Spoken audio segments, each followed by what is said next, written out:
I'm at 7, so let's call the meeting to order. And I'll read the governor's directive before we get officially started with the meeting. So good evening. This is the open meeting of the February 9th, 2021 Hopkinton Conservation Commission meeting, which is being conducted remotely, consistent with Governor Baker's executive order of March 12, 2020, due to the current state of emergency in the Commonwealth due to the outbreak of the COVID-19 virus. In order to mitigate the transmission of the virus, we are complying with the executive order that suspends the requirement of the open meeting law to have all meetings in a publicly accessible physical location. All members of public bodies are allowed and encouraged to participate remotely. This meeting will feature public comment.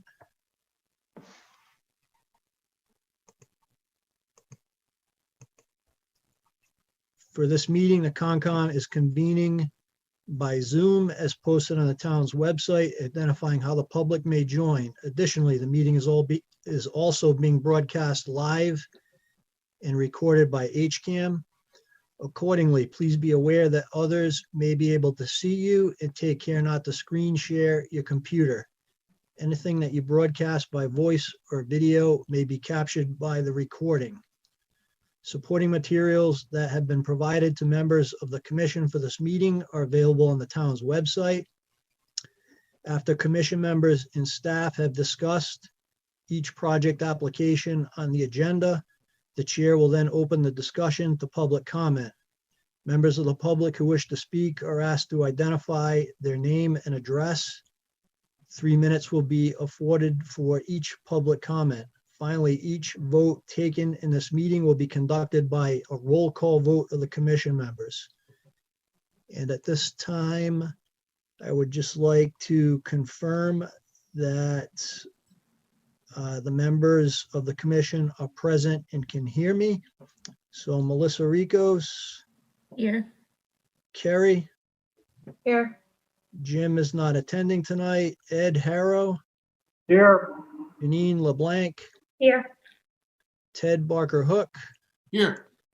And this is Jeff Barnes. Okay. All right, let me just make sure we don't have anyone in the waiting room. So I think we're good to go. Actually, okay. Okay. So moving on to the work session items on the agenda, Don. We have a couple documents for review. The first is the order of conditions for 1 Woody Island Road. Yep, that was from the last meeting. Hopefully you guys got a chance to look at that. I did. And also the certificate of compliance that's on the agenda. You looked at it previously and you guys wanted revised plans, as-built plans that showed, I believe it was the PIB. Mhm. We've got those. If you guys were amenable, I guess we'd be ready to issue the COC. Okay, I think if we receive the plan, I think we are good to go on that one, unless anyone Okay. objects. And then the certificate of compliance. Yeah, and there's the draft order. And there's the draft certificate we've written up. Okay, So those are the two documents before you. got it. So I thought on one of them, Matt had a comment. Matt, are you?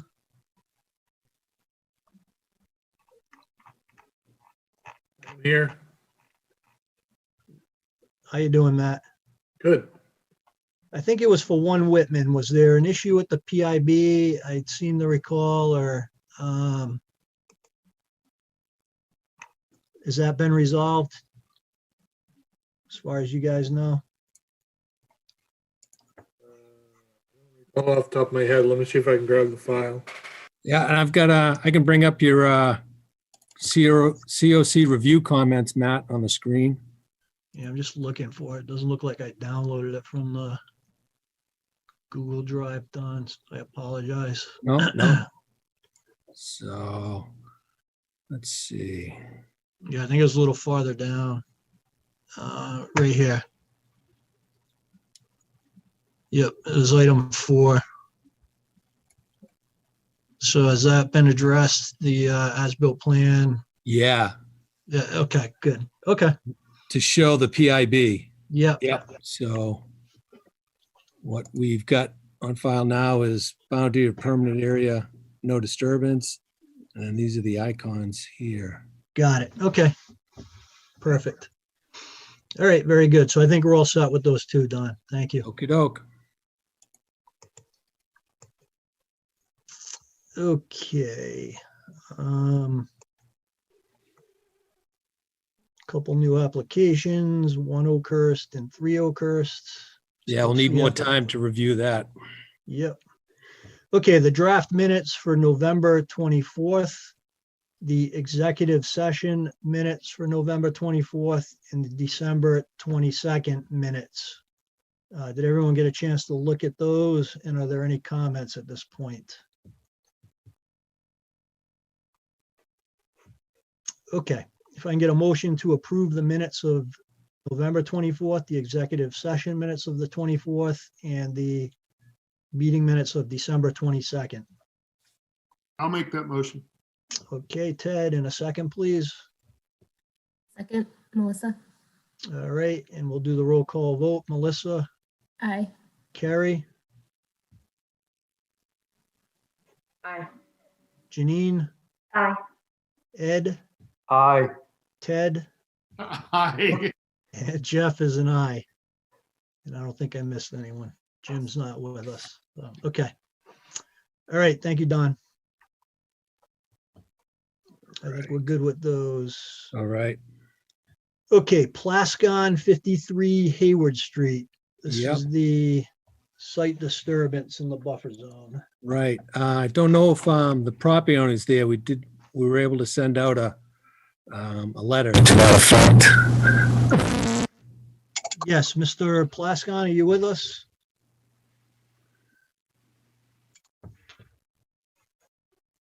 Actually, we have some people in the waiting room, so let me see if he. Okay, Mr. Plascon or Mrs. Plascon, are you on the call?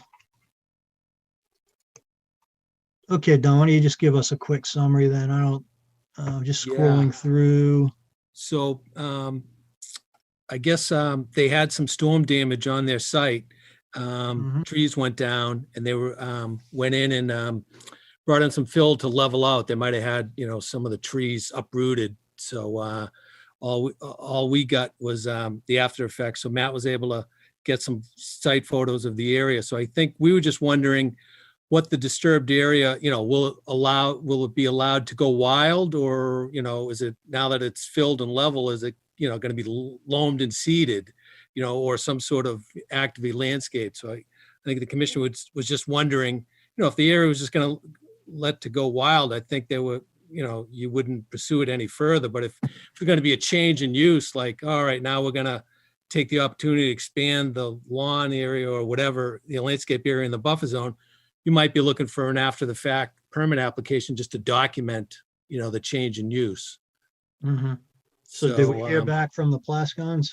No, I'm trying to think. I think I did have an email, but maybe this just went out via mail, and sometimes the mail's been a little slow lately, Okay, all right, let's table it to the next meeting then. Okay, yep, sounds good. And then, and if they respond to me, I'll try and get that information out too. And if you guys think, all right, if it's just gonna go wild, I don't think you'd want to, rehash it again. No, I don't think so. If they're just planning on letting it go wild, Don, we can just let the, I think that's fine. Okay. They don't need to attend a future Right. meeting. All right, sounds good. Okay. Okay, got a few more minutes. So why don't we move on to Grasshopper Energy, 0 Cedar Street and 17 Wilson Street. This is a project change request.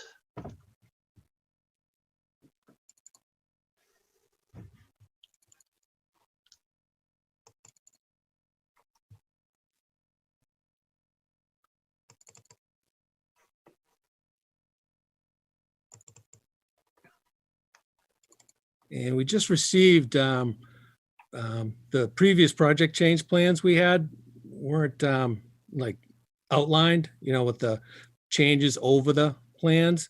So we Mhm. did get those earlier today, and we're still waiting on comments for Beta's review of the project change for the reconfiguration of the stormwater basin. I see. Okay, That was sort of going through planning board as well, and Beta hasn't finished that review. okay. All right. So we need to hear back from Beta.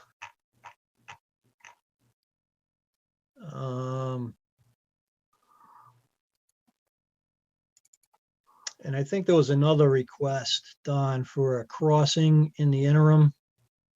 Yes, so that wasn't a project change request per se. I did list it on the public forum, same project. And I can bring that up as well. Yeah, So- why don't we do that? Sure. While we're on So- topic here. Let's see. Here was the initial letter, and they gave us a.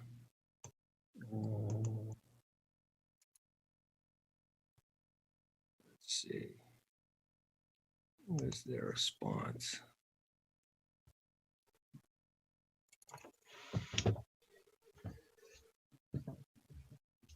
Yeah, so here's a little further detail on their proposed crossing. So the things that sort of came out to me was there's an area here inside the buffer zone where they wouldn't utilize, I guess there's an existing access road, cart path through the site, and then you've got a power company utility cleared area. So you've got a cart path coming here that leads to the utility area. And so this area they're proposing to clear, which would get cleared, periodically by the utility company anyways. But in here, this would be part of their proposed access road, part of the project, and I just didn't know if the commission already reviewed this, and they were gonna hold off on, because they originally asked to clear the all the area up to the limit of work. The commission said, no, we didn't want any site clearing until you get all your permits in hand. So they're working with the building department on that. So, and then there's an area here between the two areas outside commission's jurisdiction that they'd be looking for crossing too. So if they came through here and went up, came through here, is another area they'd be looking for jurisdictional clearing to get to an area outside the commission's jurisdiction. Okay, is there anyone from Grasshopper on the call? Do we know what the extent of the clearing is in those two locations, Don? One's a cart path. Yeah, they gave a description here on the Cedar Street access route and the Wilson Street access route. Mr. Chair, my name is Ahmed from Grasshopper Energy. I'm the director of EPC, and we also have Chris King from Atlantic Okay, on the call. yep, good evening, Mr. Hafez. How are you tonight? I am good, thank you for asking. All right. So the intent here is to get up into the upland areas to begin the clearing. Is that correct? Correct.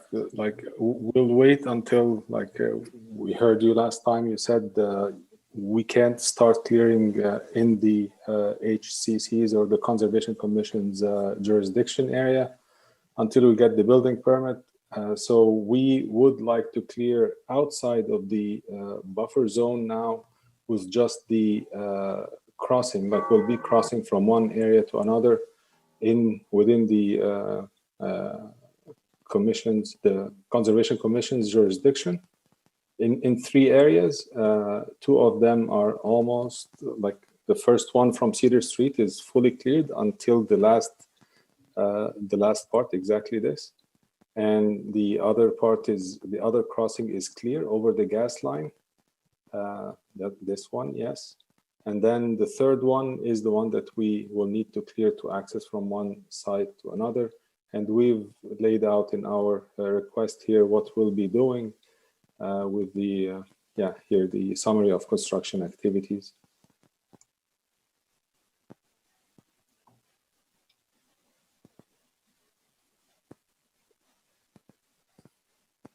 Mhm.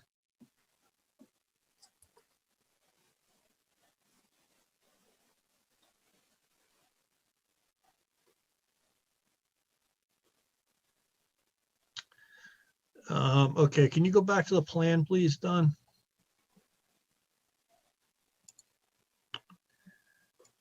All right, okay. All right, so.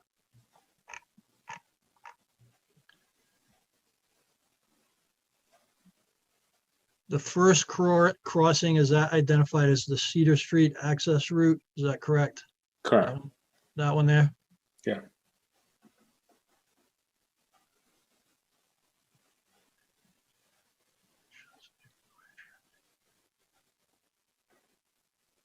Okay. And then the second one in the easement, that's basically that's maintained by the utility company now, correct? That's correct. Okay. And then the third crossing there is the Wilson Street access route. That's correct. Okay, activities, so the Wilson Street access route, activities within this area limited to the clearing and grubbing of existing underbrush with little to no tree removal and the installation of gravel is required to establish a 12-foot wide construction access route. Okay, all right, let me just open this up to my colleagues for their thoughts and questions.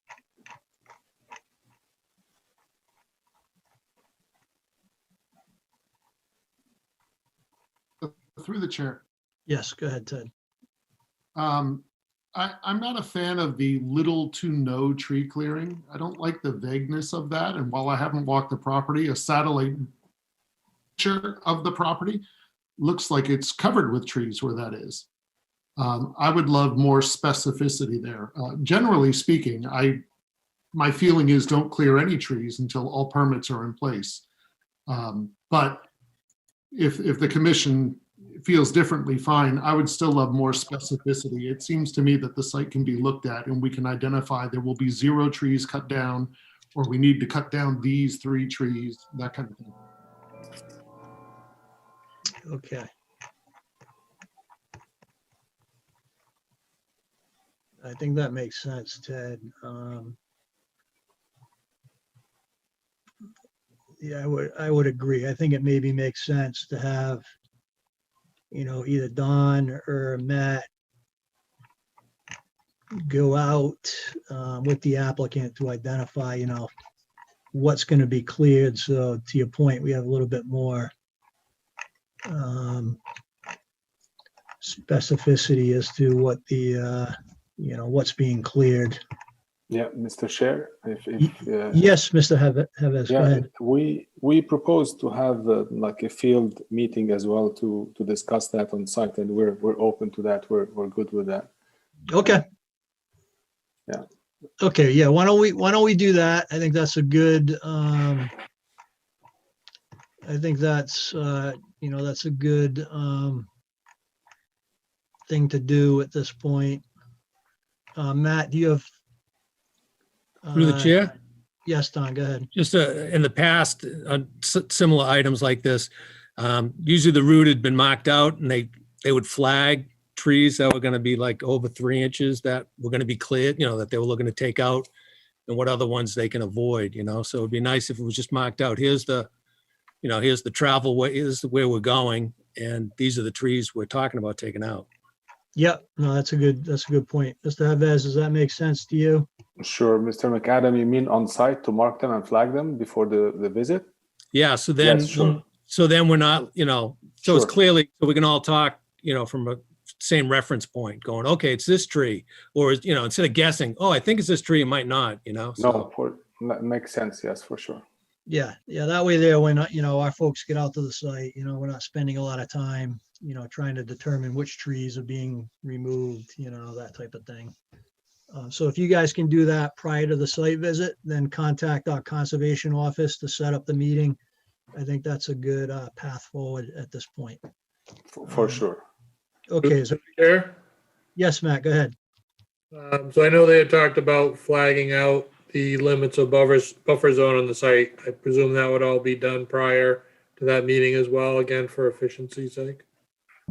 We can do that as well. Okay. All right, so that sounds good to me. Is there any comments or questions from the commission members? I was going to echo Ted's thoughts, but that's it for me. Okay, perfect. All right, Mr. Havest, thank you. If you can get that taken care of and then just contact our office to set up the meeting, that would be great. Sure. One last comment, Mr. Chair. Last time it was mentioned that what if we clear and the permit, the building permit is not issued? Just want to, for everyone's comfort, want to let you know that we already have the decommissioning bond with the town. So one of the securities, or like one of the items that the bond covers is like the rehabilitation, or like I don't know the exact term, if to bring everything to its state, or revegetation, the revegetation of the site, if for any reason like we don't proceed with the project, which is a very unlikely event, but just to give everyone comfort here. Okay, Okay, thank you very much. very good. Thank you. Have a good evening. Bye. You too. Bye. Thanks. Through the chair, we'll continue that project change request until we get comments back from Beta. Yes, please. Don. All righty.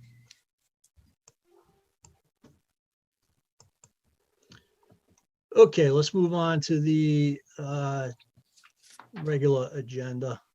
So Abbott RT, this is 25 parcels on Adam Street, Finch Ave, Myrtle Ave. It's a notice of intent, which is continued to construct a roadway for a subdivision. I don't know what the hell's going on. Do we have anyone on the call? Yeah, can you hear me? Yes. Who am I speaking with? Yeah, no, that's okay. I found that I was thinking I was going to raise my hand. I figured that out, but then I didn't want to do that without showing myself, and I would have shown myself. And then they started talking about cutting trees about an area. I didn't know what the hell they were talking about, because we never saw that letter, which was dated February 5th, and I haven't seen it anywhere. So so they're through what we were here to be on. Who am I speaking with right now? Through the chair, I think it's someone has comments for the last work session item we just Okay. reviewed. I'm going to hang up. Bye. Okay. Sounded like comments for the last thing we just talked about. Oh, Not this current, not the filing coming before us. got it. Okay. Okay. All right. So do we have someone on the call for Abbott Realty Trust? Yes, Mr. Chairman. Rob Truax of GLM Engineering Consultants. How you doing, Mr. Also on the Truax? call, good, thank you. Also on the call, we have Joyce Hastings of my office as well to discuss some of the wetland issues. We also have counsel on the line that represents the owners of the property. And we have the potential developer, Tanya Bedrosian, on the line as well. So I don't see on the line, and maybe I'm mistaken, I don't see anyone representing Beta Group tonight. Is that true, Don? I don't believe Beta's in attendance tonight. Okay. So I'm just going to go through briefly then an update of where we're at and what we've done since the last time we met. So at the last meeting, we went back, we had comments from Beta Group, we had comments from Lucas Environmental. I had a meeting with Dawn and Phil Paradis to discuss the comments from Beta Group and primarily to go over the drainage for the proposed project. And we made some revisions to that based on our discussions in that meeting. We still have seems like we have some outstanding issues that I'd like to discuss in the Beta letter. Mhm. So what we did to the plan, Dawn, if you want to pull up my set, which is sheets 1 through 8. That's good right there. So what we did to update from the last time you saw this was we did go over and we did look at the overall runoff from the site. As I discussed in the last meeting, this is an approved subdivision. The runoff from this project was designed to go into the Blueberry Lane drainage system and goes into 2 large detention basins, one on the northerly end of the site and one down, I guess it would be off the easterly end of the site on Blueberry Lane. The last time we were here, we were proposing to do some modifications to the basin and do some modifications in the subdivision itself. Since that time, what we've done is, and it was requested by the peer review, was we've provided some proprietary treatment units. So we're treating the water before it leaves the site. So we size those based on the water quality requirements for the paved surfaces on the project site. So those are offline units that are at the entrance of both Fitch and Myrtle Street before it goes into the town drainage system. We've also made some lesser changes to the drainage basins, and at the discussion, what we discussed was we would reduce the 4 bays that we were proposing in the basin. As you know, there's no pre-treatment in the existing drainage basins that are out there. So we were proposing to upgrade those and put in some pre-treatment. So we've sized the 4 bay to handle the impervious surface from Blueberry Lane and those areas that dump into the 2 individual basins. We've shown some access ways to get down in there. We've shown the grading for that basin. Dawn, if you scroll down a couple sheets, those basins are blown up. There you go. That's one. That's the second one. So this is the larger of the 2. And the property that it's shown on, there's an easement. The town has an easement over the property, but the property is still owned by Abbott Realty Trust. So we're proposing to come in with an access way down along the berm or down along the embankment of the side of the thing. We're going to build the 4 bay and we're going to show a stone check dam for the outflow for that. So that was sized to treat the impervious surfaces that are discharging into that basin from the Blueberry Lane area. And if you look right up above that to the top of the sheet, you can see the proposed treatment unit 2S that's shown at the entrance. And that's an offline unit. So basically the smaller storms will go through that unit and the larger storms can bypass through the drainage in the street, 30-inch pipe, and continue down to the basin. So that's a treatment unit that we're proposing. We have one at each roadway at the entrance before it comes into Blueberry Lane. And then the other thing we've done, I don't know if we had it on the first plan, but we did propose to do recharge for all the roof runoffs on the sites for the new homes. We showed shallow details of a shallow leaching structure for that house, and we sized those to handle the roof runoff for each house. That's on, I believe, on the sheet above this one, Don. If you could scroll up one sheet.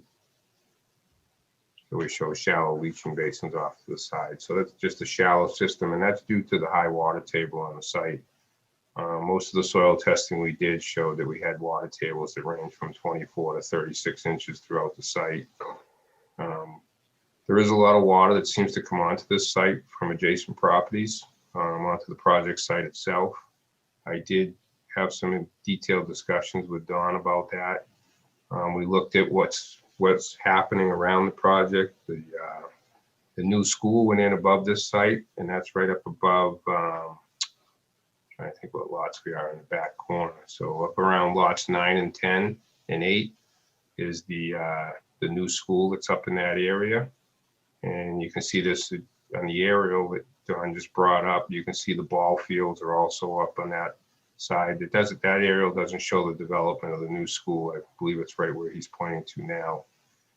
And there is a basin, there is an underground drainage system in that back corner of the school with their outfall. We have a spreader trench outfall type system right in the corner of our site that discharges to a spreader trench and then overflows, surface overflows to our property.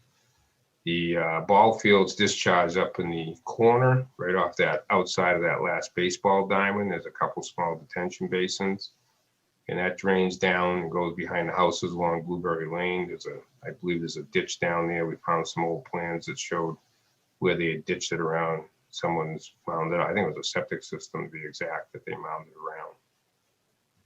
So with that, so there's a lot of comments in here that we, because it's an existing site and because it's an approved site rather, and we have existing basins that were built to accommodate this site, we did show runoff calculations for the 100-year storm. We did not base that on the town's bylaw, which is basically the 100-year storm would be at 8.3 design rate, 8.3 inches per hour. We did that on the 7-inch per hour just to show that the basins do handle the storms. We did some pre-development runoff calculations to show what was going there. We showed the coast. The basins mitigate a lot of water. They do slow down the water and reduce the flows a lot. And the basins, as you can see, those basins are very large in size. They're very large basins. They handle a lot of water. They're not full at this time. So I think our concern is we provided a lot of information. We think it's sufficient information. We feel it's a good plan now. It's better than what was approved. We're doing water quality treatment. We're getting all the treatment we need. We're going to improve the existing drainage basins.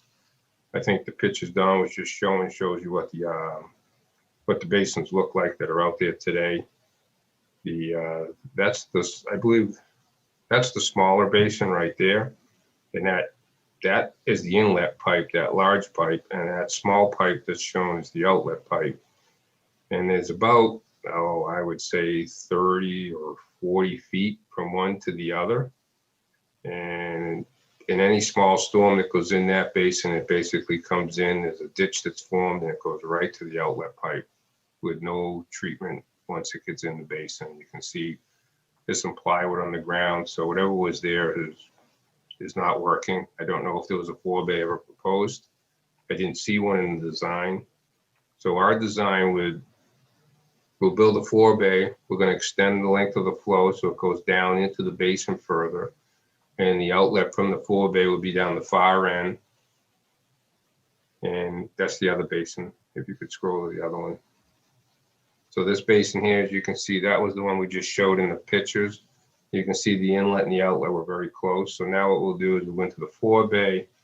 That will get extended down. It'll sweep around, and then the flow will come down a proposed swale around the forebay and go out to the outlet pipe.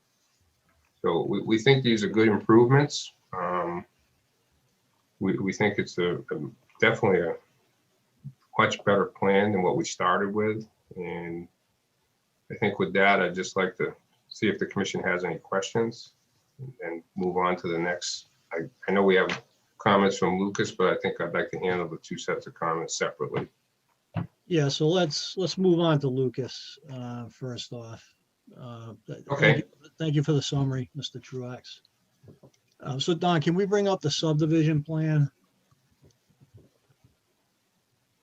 That shows the location of the resource. Sure. area. Do you want the current plans or did you want the old? The current plan. You're not going to see it. Yeah, you need that one right there. Okay.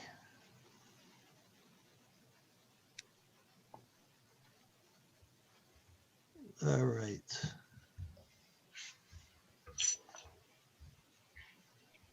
These are the basins we were talking about. Yep. So, all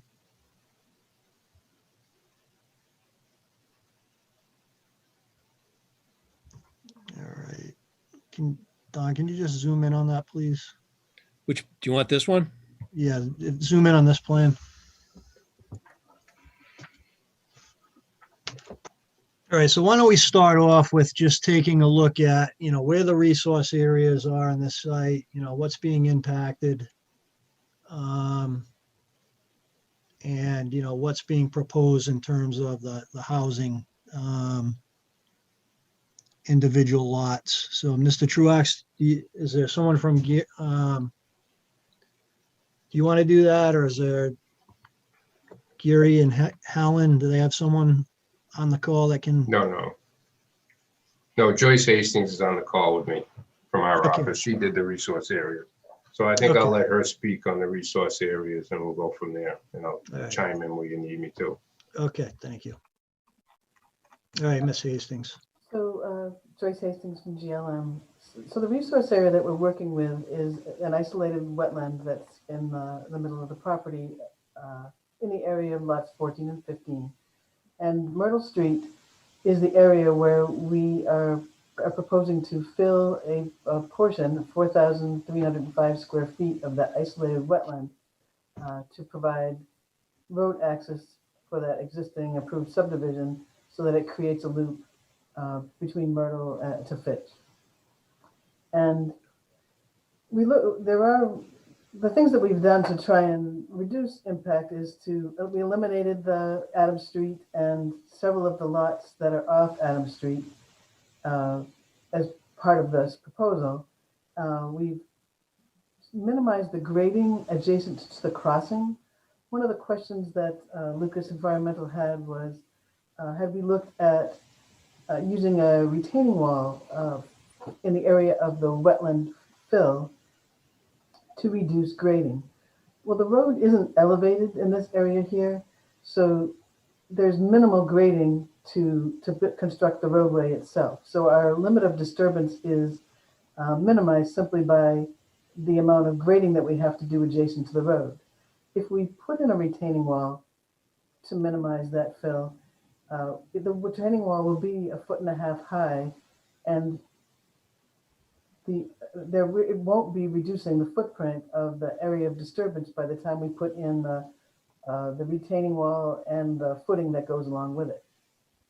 So because of that, a retaining wall wasn't going to help us minimize the fill to construct the roadway. We've we've redesigned the replication area to be in the area over where it was before, but we went and located all the trees in the proposed replication area and the proposed access to that replication area, and redesigned that to preserve pockets of larger trees to maintain a shading over the proposed replication area, so that we would basically have fingers of trees, mature trees on the upland area. And there is a sheet here showing these blown up, the replication plan. If you could go down to one of the lower sheets.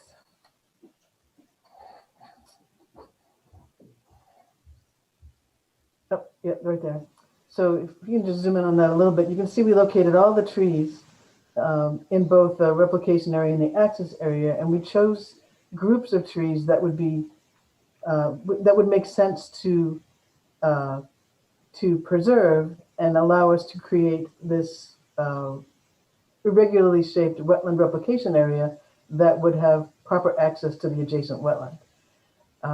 We located also the trees in the 100-foot buffer zone, as you can see above this, to see which trees, the path that would provide the least amount of impact for access.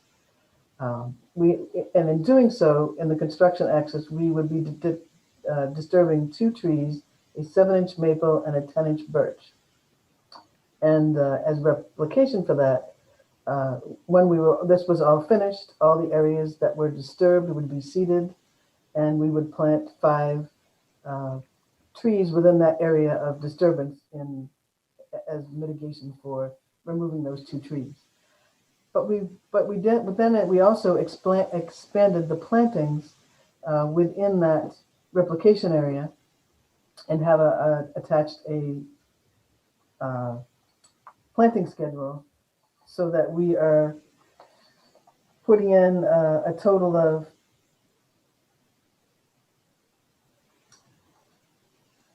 15 red maple, 10 red oak, 20 highbush blueberry, 20 arrowwood, 20 service, the serviceberry is a species that we are going to change, and 20 speckled alder.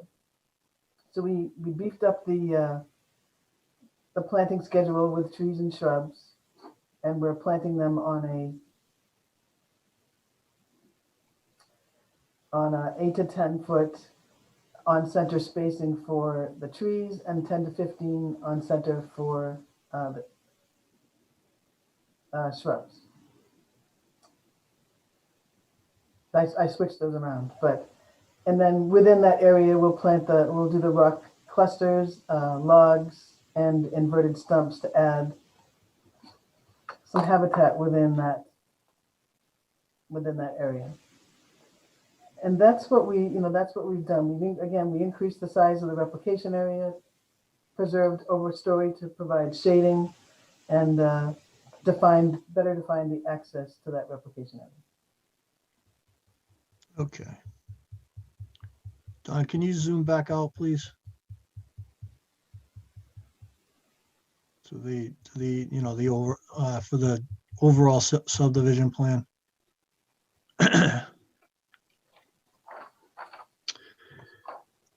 All right. So Adam Street, my understanding is being eliminated. Is that correct? That's correct. Okay. And there is nothing being proposed in lot 49. On lots 42, 48, and 49. Okay. What about 47?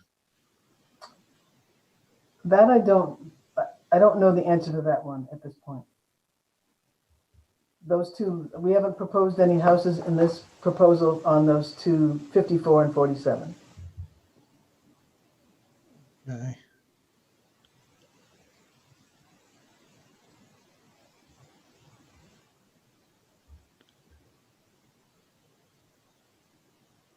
All right, sorry, just bear with me. I'm just looking at this. Typically, the commission would want, a knowledge of the cumulative impacts. So if those were going to be proposed to be developed, like you've indicated all the others, commission would want that information. Yeah, so I think, it's great that you guys have indicated that, Adam Street is going to be eliminated. That's good, since that's the majority of that is in buffer zone. To Don's point, I think we need to know what you're proposing for, if anything, lot 53, 49, 48, 47, and 54. So again, we can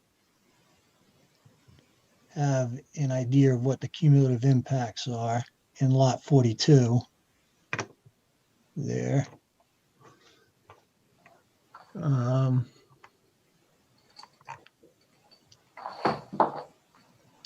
Okay.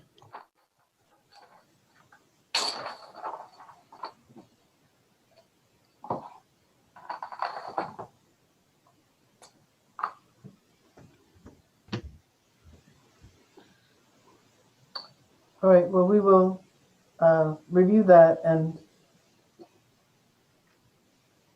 make a statement as to which lots are, or revise the plan to show if any of them will be. Okay, and that goes to Matt's point in his letter, number 7. We're looking at minimizing wetland impacts to the property, so I think it's critical to understand what you guys are doing with those additional lots.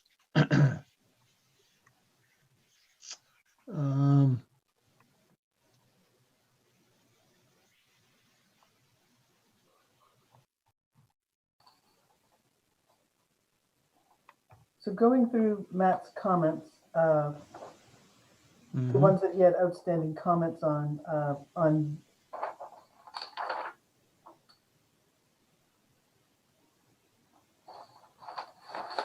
I'm just looking for on so 7, we will address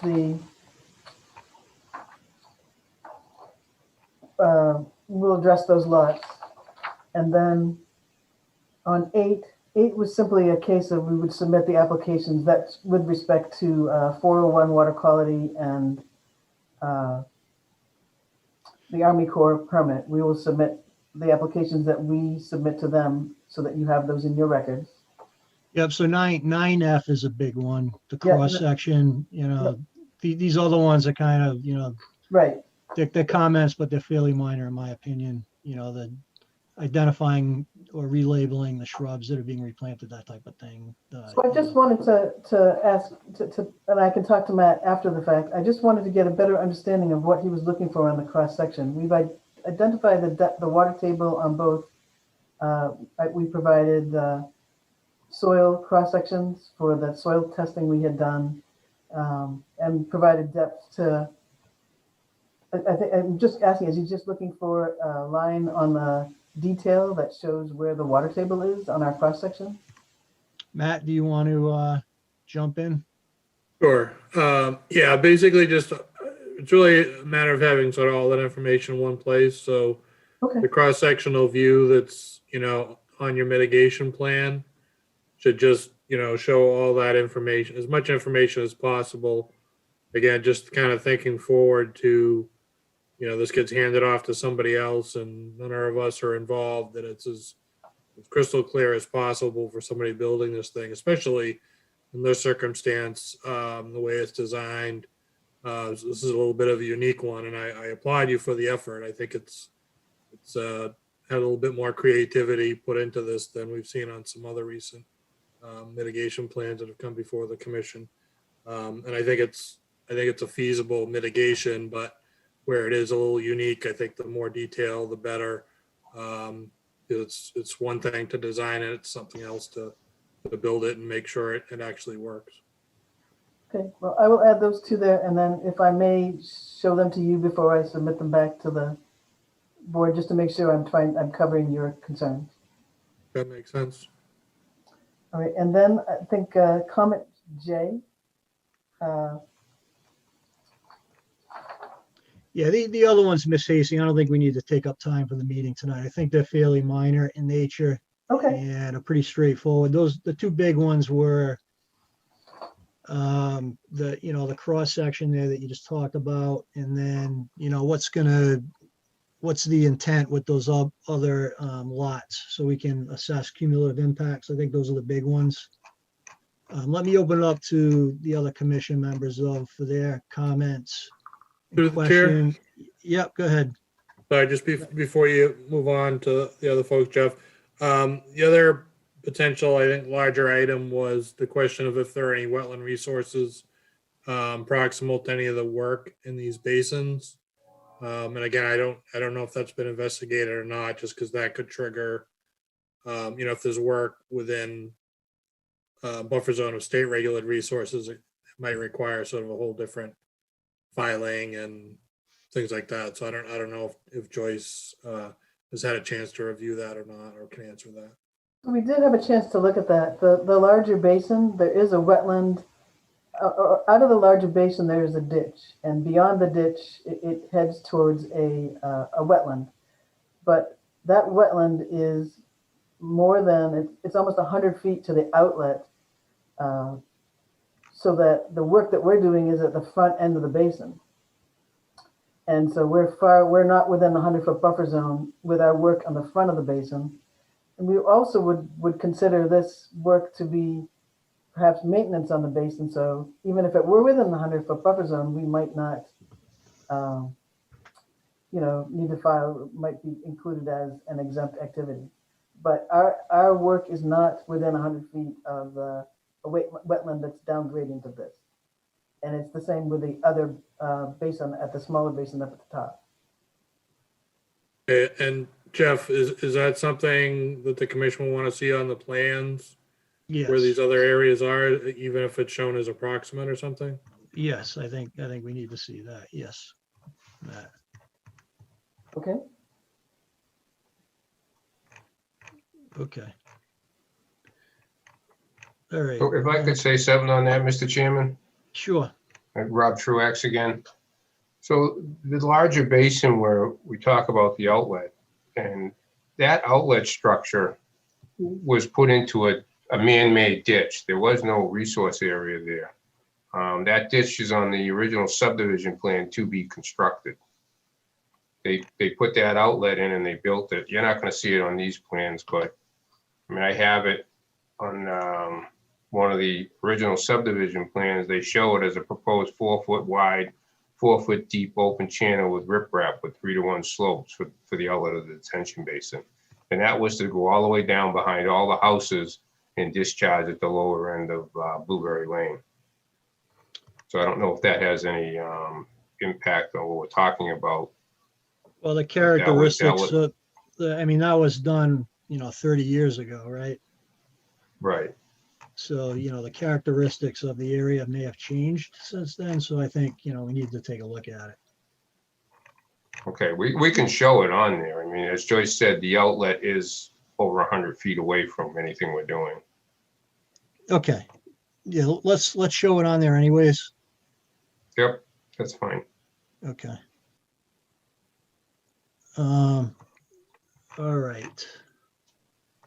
So again, Ms. Hastings, I think these other comments are pretty straightforward and, fairly minor, in terms of being addressed at least. So I don't think we need to spend a lot of time on them tonight unless you have questions specifically.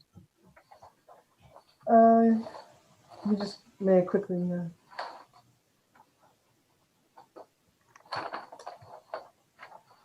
No, I think we addressed most of the comments.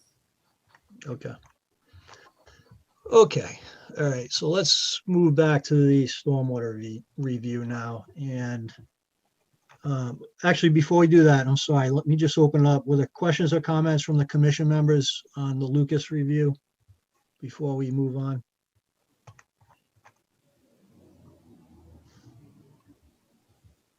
Okay. All right. Is Melissa still on the call or did she drop off? No, she dropped off. She dropped off. Okay. All right. So I think to your point that, I know you went through this with us at the start of the public hearing, Mr. Truax. There's quite a few things that need to be addressed on this.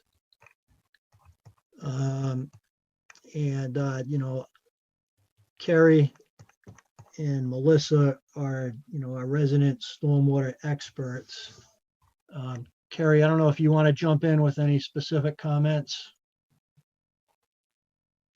I don't right now. I have to look at it in more detail. Okay. I think the statement that jumps out at me, Mr. Truax, is kind of in the beginning here, where Beta says, although they haven't reviewed the original drainage calculations for the project, it is presumed that the stormwater collection system and detention basins were designed in accordance with the regulations in place at the time of permitting for the original project. The current condition of the parcel now includes an isolated wetland in the center. The revised roadway plan eliminates the construction of the road Adam Street and some house lots in the center of the development and reconfiguring some of the lots on Fitch Ave. Change likely reduces the total impacts associated with the original project. In order to confirm that, the stormwater design should be analyzed comparing the current proposed total build out against the pre-construction condition of the entire project, not a mixed condition. So that's kind of a key statement that they make there. So, I just want to make sure that, what you guys are doing here is consistent with, kind of the direction that Beta is, outlining in their review here. So I don't know if you want to just speak to that. So, yes, so that was in his original comments. And so we did go back and provide him an analysis showing what's there, what we're proposing, and with it not there. So we did a pre and a post developed impact going to the drainage basin. So he had all that information. And if you read his next comment, he talks about the original site and the plans have been updated. So he's saying the issue is resolved. That's where he talks, his first comment talks about analysis for the original site with the proposed design changes for these watersheds. So we've done that. We went through that, provided that, and we did as-built of the existing basins. We sent our surveyors out, so we weren't using proposed contours. We went out and did an as-built, so we know the storage volumes. We have all that information. We have the outlet structures. We went out and as-built those as well. So we did give pre and post based on this site and with the pre and what this would do now. So, and we do eliminate, like you said, we are eliminating a road. We are eliminating some houses. I have reached out to the client on this to see what the status is of those other 2 lots, to see if we're going to develop those or whether we're going to relinquish those as well. So we are looking into that right now. I just don't have everyone in the room to talk to. But I did do all that. I did go through. These comments reflect that. Some of the things he's asking for, though, I don't know that I could provide. I can't, it doesn't make sense for me to go do soil testing within the drainage basins. Basins are already built. So I don't know what that's going to provide. There might be a water table a foot down. There might be a water table 3 feet down. The basins are existing. They're functioning. They're handling the flow from the subdivision that's there today. Our plan is to go in there and upgrade those, clean them up, get them into compliance where they're not now. So that's what we've been proposing all along. So, and, and I didn't size any of the basins based on the, the higher flow rates for the storms, like the like I said earlier, like the 8.3 inch storm for the 100-year storm. We used the 7-inch storm. We used the, why are you using the 7-inch instead of the 8-inch? That's in your local bylaw, the 8-inch, and that wasn't in place during when this project was approved. Okay, well, the project was approved 30 years ago, so it needs to be updated to current standards. Okay, that's Well, number the one. local bylaw doesn't come into play according to my understanding because it is an approved project. It was approved 30 years ago. Plus. It's still an approved So I'm going to leave it at project. that, okay?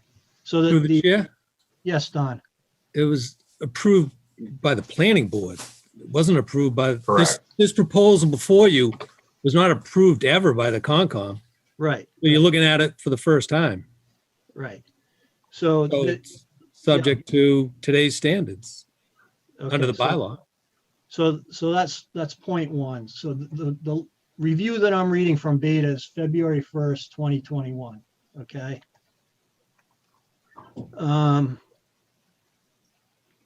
And I'm looking at, so where are we? Okay, SW6, page 3. Beta's comment, runoff volumes comparison not provided. That's a comment.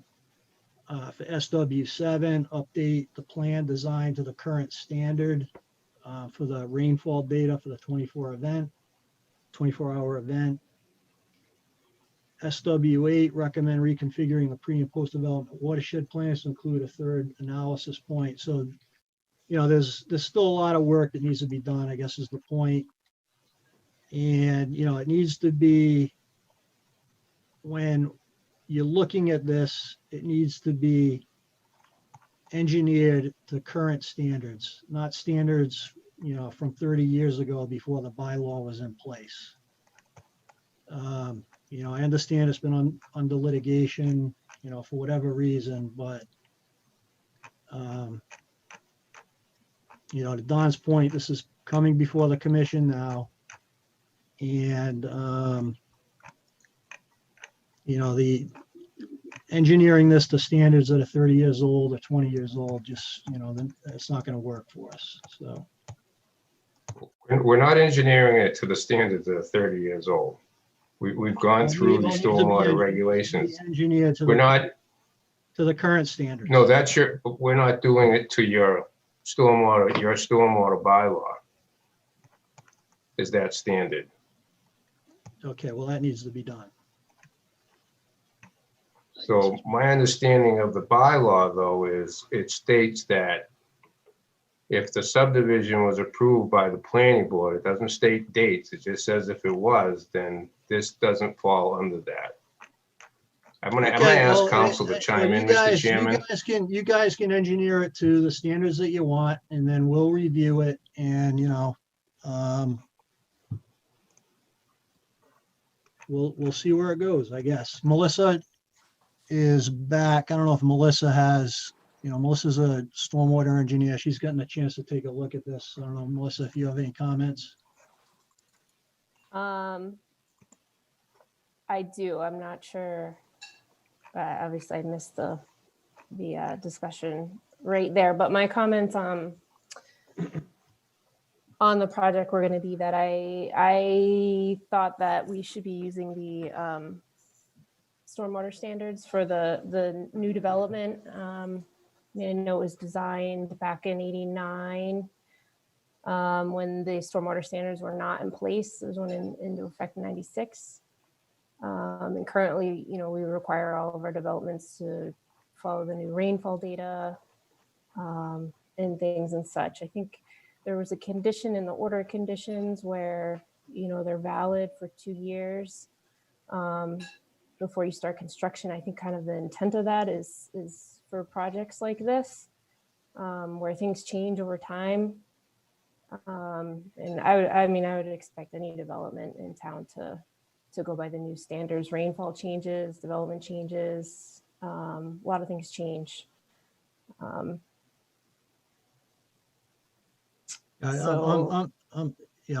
in complete agreement, Melissa. And, to emphasize the point, this area, the housing and the residents, all around the subdivision have had issues with stormwater problems. There's a high groundwater table at the site. So the conditions there currently, aren't ideal to begin with. And to, design this to some standard that is out of date, to me, just, doesn't seem reasonable. So, okay. So we have the comments from Lucas and Beta. Any comments or any additional comments, questions from the commission? Through the chair, this is Ed. Yes, Ed. My concern is that I've heard that Adams Street and some lots are going to be struck, yet they're shown on the subdivision plan. And I would like to have some legal confidence that Adams Street isn't going to magically reappear, etc. And how do we know that that's not going to happen? That's my comment. Okay. Thank you. Fair enough. I don't know if this was discussed. I apologize if it was, but looks like an access road that's shown between lots 7 and 8.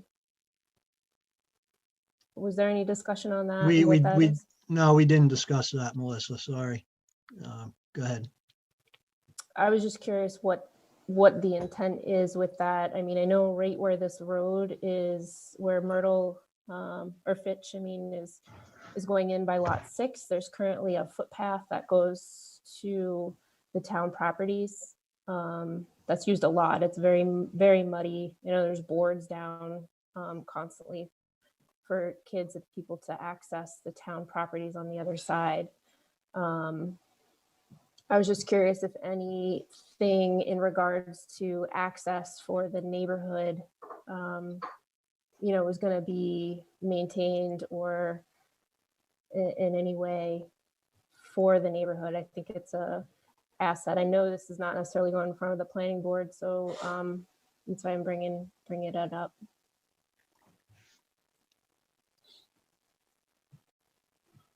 So Melissa, am I muted? No. Okay. So the intent for the area around lots 7, 8, and 9, once all the approvals are complete, we would go back and we would eliminate Adams Street #1 to take care of Ed's concern. We do an A&R plan to remove that, create an open space parcel, so to speak, in the middle. But in addition to that, we had agreed with some of the conversations with the town in the negotiations about the lawsuit and the sewage, that we would do an A&R plan, and that triangular piece that goes up in the back of lots 8 and 9, we would cut that off and reduce the area of lots 8 and 9 down to pretty close to what the minimum requirement would be. And then get rid of that. It wouldn't be that wide of a roadway going up there. It would just be at least a 20-foot wide access path. So they get the access up, they get some area, so they would square off that property in the back corner where the school and the ball fields are. So we would deed that over to the town. That was part of the negotiations, was my understanding, that when we went through the sewer agreements and all the lawsuit that we had going on. So So is that will take place. It won't take place till all the permits are in place. So is it supposed to be like a fire access? Or it's just a open Foot trees are access. cut? It would just be a walking path from the school down to this roadway. Okay. It wouldn't be fire access. And then we give them that. We're gonna cut that corner of the land off so it wouldn't come to a point anymore, and it would square off the property of the town. Okay. For the chair, really quickly, Yes, go ahead, Ted. did you say that's a 20-foot wide walking path?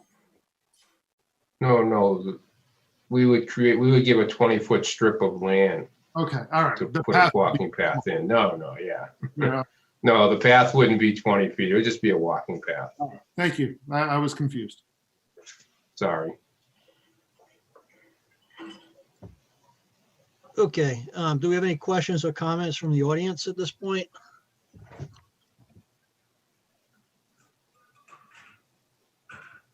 Let's see if anyone is there. Yes, Scott, did you have a comment? Hi, hold on. No, hold on. Yeah, thank you. The neighborhood had submitted a letter to the commission in August, and there have been numerous houses with flooding issues due to the high water table and poor soil quality and the grading. How can we be assured that further development isn't going to worsen the existing issues on Blueberry?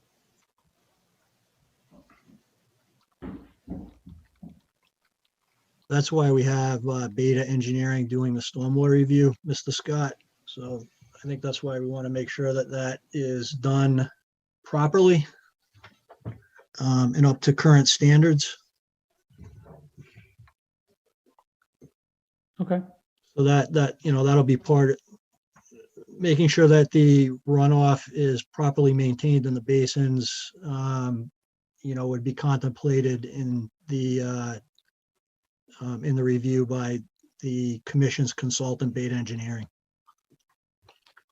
Okay, I mean, I just feel like some of the, at least where I'm at 15 Blueberry Lane, and I don't think the basins really play a part in our drainage or anything that goes on with our property. So I'm sure there's other properties that sort of feel the same way. They get a ton of yard puddling when there are storms, or they've had basement issues. So I guess I feel like those basins will help the new development, but I'm not sure that they really help with our issues. Okay, and what's the address that you're at, Mr. Scott? So I'm at 15 Blueberry Lane. 15 Blueberry? Okay. And we did get the letter from the local residents, so we do have that in the project record. To the chair, Yes, Ed. I have a question for Mr. Scott. Are your problems limited to rainfall events, or are they independent of rainfall events? Combination. Yeah, it's a combination. I would say it's mostly high water table. So, there can be rainfall events and then they add up, and then, now we have a double sump pump that pumps everything out. Interior drain. We installed an interior drain system in our basement. That's stuff that insurance doesn't cover. I think it's So- a combination of when it rains, there's ponding on several of the properties. And then also there's a really high water table. So there's been basement flooding in several houses on Blueberry. And then the soil also doesn't drain. So that also contributes to the ponding, I think. Yep. Yeah, there's the high water table, in this entire area is very pervasive, which is again, why we want to make sure that we get this, stormwater review done by Beta properly. So, okay, thank you, Mr. Scott. Thank you. Thanks. Okay, do we have any other comments from audience members? Okay, let's move on. So, Mr. Truax, we can continue this out until either the 23rd of February or March 9th. You have a preference? We would probably, well, the 23rd, we probably wouldn't be able to get comments back to you in time for review. That would only be Okay. 2 weeks out, correct? And you want Yeah. stuff at least, you need a couple weeks. So why don't we do March 9th? Okay. All right, and if you can just send confirmation to Don on that extension. Yep. On that request, thank you. Okay, great. Thank you, folks. Thank you. Good Okay, night. thank you. Have a good evening. Okay, moving along to CS2K Hopkinton LLC. This is 35 Lincoln Street, 52 Cedar Street. This is an abbreviated notice of resource area delineation. And I just need to read this.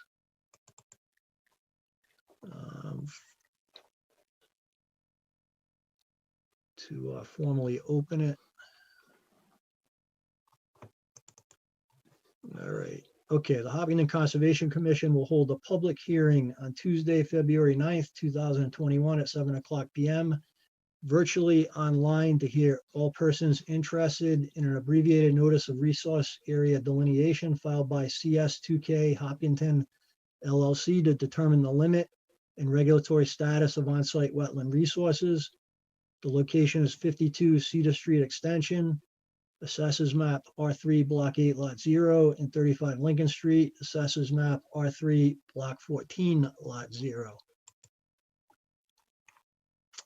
Okay, do we have anyone on the call from CS2K Hopkinton LLC? Yes, sir. Evening. Joe Marquardt. Mr. Marquardt, good evening. How are you? I'm doing well, thanks. Good. We have an 18-acre parcel that begins at the westerly end of Lincoln Street on the right-hand side of the page that Dawn has called up. We have two parcels that make up the project site. The other end is the westerly end at just south of number 54, generally opposite Wedgwood Drive. The site is almost entirely wooded, except for hiking trails throughout the project.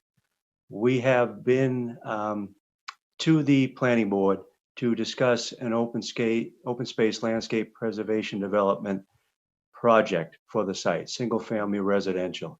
As we moved through it, we identified areas at the northerly side against the Sudbury River that had wetlands resource areas. We're about to move to the definitive portion and need to tie down some of the issues related to the locations of those resource areas. Rich Kirby over at LEC Environmental went through last year, April, I believe, 2020, to delineate those resource areas, the bordering vegetated wetlands, the stream channel, and we pulled together the plan here and filed this to try and clear up some of the doubt, lock in some of the offsets so that as we move to the engineering to do the planning, we know that at least we have the basics correct with regard to the character of the resource areas and the locations. That's the reason for the filing of the ANRAD. Okay. All right, thank you for the overview. Matt, did you get a chance to take a look at this?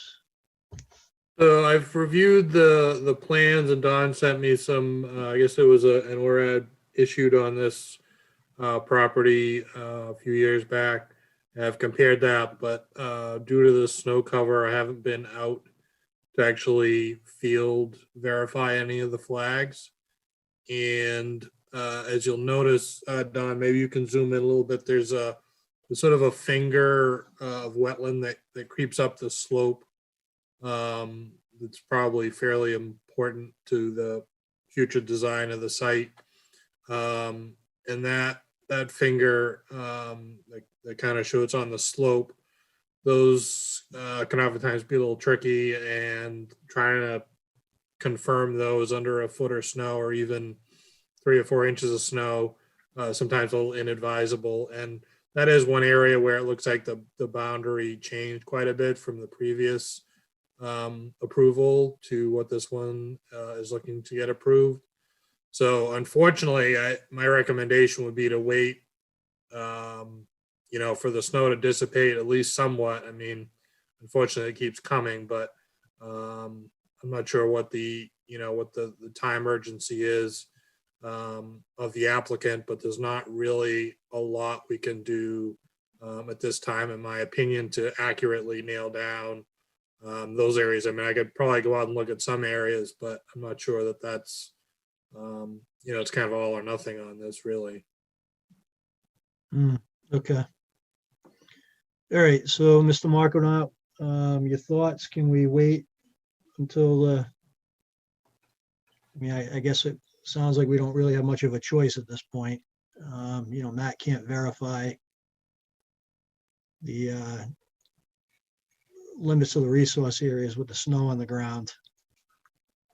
We knew that would be a risk given the time of year that we filed. We did have a sweet spot in there, but that in the last week and a half has disappeared on us. There are things we can continue to do to be productive. So I guess at the earliest possible juncture, it would be greatly appreciated if we get out there and do some review. Yeah, okay. No, I think that makes sense. Okay. So I think, realistically, we're probably looking at, we have February 23rd, March 9th, and March 23rd. I'm thinking March 23rd would probably make sense to continue this out to. Hopefully by then, some of the snow will be melted and Matt will be able to get a chance to be able to take a look at the area. Does that make sense, Mr. Markonaut? Sure. Would it be possible for Rich and Matt to arrange a meeting time offline if weather conditions improve? Absolutely. Yep. Great. Thank you. Okay. All right. So if you can just send Don an email, Mr. Markonaut, for the 23rd hearing request. Sure, I'd be glad to. Okay. And then Matt, you'll make a note of connecting with the consultant. Yes, Okay. that's fine. All right. Great. Okay. Thank you. Thank you. Have a good evening.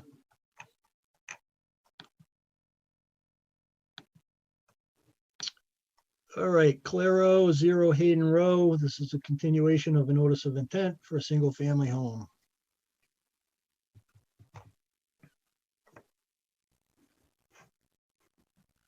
So this is Scott Goddard from Goddard Consulting. I believe that the intent was for Guringer and Hallinan to submit a request for continuation on this project. And it's my understanding, perhaps Don, that didn't come in.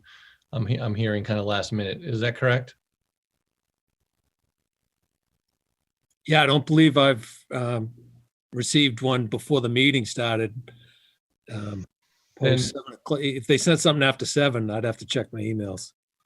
I believe the applicant is looking at some design modifications for the project in order to respond to the comments from the last meeting. So since that request wasn't made by the engineer, I'll make it on his behalf if that's okay.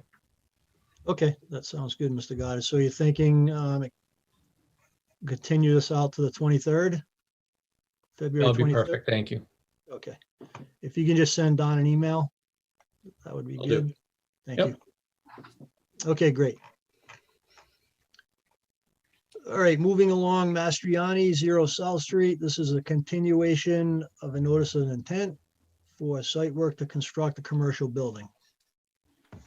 So Scott Goddard again from Goddard Consulting. Also on the line with us is John Cusich from Bowler Engineering, the design engineer, and the applicant is represented on the meeting as well through Kathy Sherry with REC Hopkinton. So I think it might be best if Don brought up a copy of the site plan. There was a response to the most recent Lucas letter.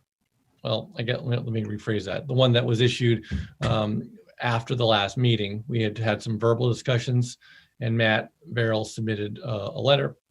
We submitted a response in writing to those comments a week and a half ago, and then today received a follow-up email with what I guess would be the latest Lucas comments. So really the substance of the change that we made on the site plan was relocating and resizing the wetland replication area. Don, there might be a better plan to show than this one here that has more of the site layout. Yeah, you want that color one? The color one would be fine. That doesn't show the relocated replication area, or this plan would work as well. So if you all remember, we had a fairly large wetland replication area proposed down in the, so on this sheet here, you can see it. Okay. So this is not the latest version of the plan, Don, but this is a good plan to show right now. So this is the hatched area in the center of your screen was the proposed wetland replication area. We had a fairly lengthy discussion about the preservation of buffer zone in this area because it is a fairly naturalized buffer area, and minimizing the amount needed for wetland replication. So the discussion, just to sort of recap it, was one, making sure we meet the 1-to-1 standards at a minimum of BVW alteration. And then contemplating, even though the bylaw again has the 1.5-to-1, but just to minimize the impacts to buffer. And then contemplating the small deficit of area change from the IVW that's being altered to the IVW / stormwater water quality feature that's being put in its place, and perhaps not replicating the deficit of that area, since the functions in large part of the IVW were being replicated arguably from stormwater perspective better than what's there. An area perhaps wasn't as good of a measurement of the functions and values of that IVW than what we had. So with that, we submitted a revised site plan. And I don't, do you have a copy of that, Don, with you that came in with our submittal, showing a revised wetland replication area to the left of the driveway. So we would need the more recent submittal sheet. We could. Are you talking site plans or supplemental? Yeah. So you tend to throw all the replication area, but we submitted a new site plan as well.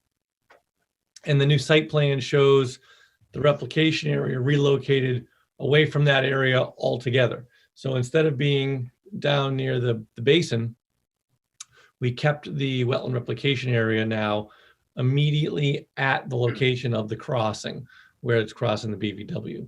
So for site plan set, the most revised plan you've submitted is January 19th as a set of plans. Then you gave us the colored one, which I think is the same date. Yeah, but so there wasn't a whole new plan set that was submitted, but rather a plan sheet that was different that had the site plan on it. Yeah, it was. It was on the You 12th. submitted this one at the same Yeah, time you response submit. letter.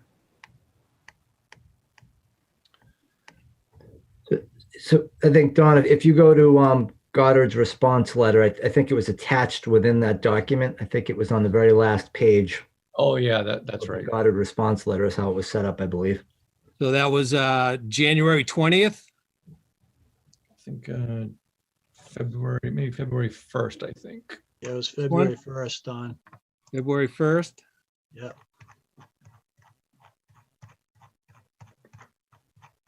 I can do a screen share if you want.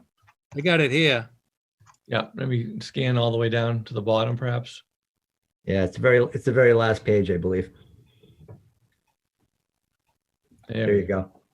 So yeah, so it is a good point, Don, when it comes to referencing the plan set that we didn't reissue through Bowler the entire new plan set rather than Right. just. So then this gets buried, as a document on record because you submitted it all as one, No, I understand that. And we could do it a number of different ways that would make it easy for you. If you'd like to see it as a whole new plan set, I'm sure that could be accommodated.